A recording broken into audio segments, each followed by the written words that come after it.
Sara mo ang pinto. Bilisan mo. Okay, so ito ang pwesto mo. Ang magiging trabaho mo, ililista mo yung mga hinihiram tsaka sinusoling libro ng mga estudyante. Maliwanag? Gusto ko, maayos ang trabaho. Nakapokus. Ha? Hindi magulo utak. Pag pumasok ka dito, wala kang iniisip na problema. Kasi ayokong nawawalan ng libro.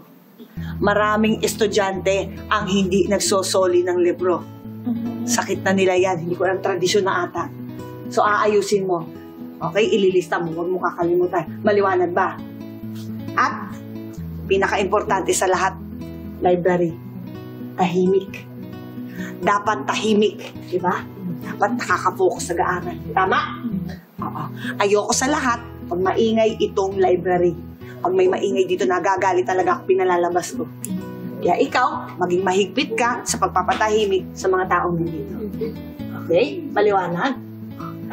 Aalis muna ako, iwan kita dito, bahala ka na. Gusto ko pagbalik ko, tahimik. Maliwanag? Sige. Hindi na, maupo ka na.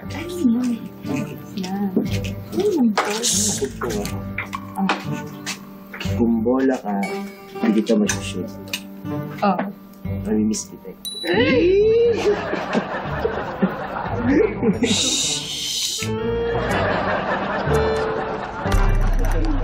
In 12 days. 12 days?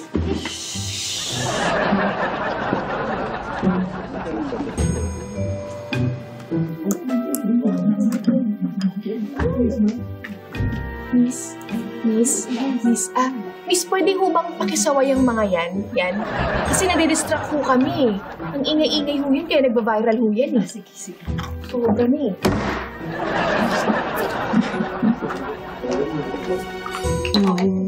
Ay, gandalwa, hindi titigil sa inyong kalukuhang iyan. Kiliti-ang kayo, suwitang kayo diyan. Hindi nyo naiintindihan na patakaran din sa silid-aralan. Dapat tayo nag-aaralaan, tahimik tayo, hindi tayo ganyan, kiliti-ang para wala kayong pakiramdam. Biruin ninyo, mga estudyante naririnig o naaabala ninyo. Magaling pa yung umalis na lang kayo din eh. Kung kayo gayaan lang din ng gayaan. Suwitan. Doon kayo magsuwitan din yan. Ano nangyayari dito? Ari yung dalawang ari, kiliti-ang kulitan din eh. Alam na rin library, hindi naman na rin kung ano la. Aba, dapat kayo tahimik, hindi kayo gayaan. Totoo ba yun? Abay, tunay ho yan. Opo, ma'am. Opo. Sige.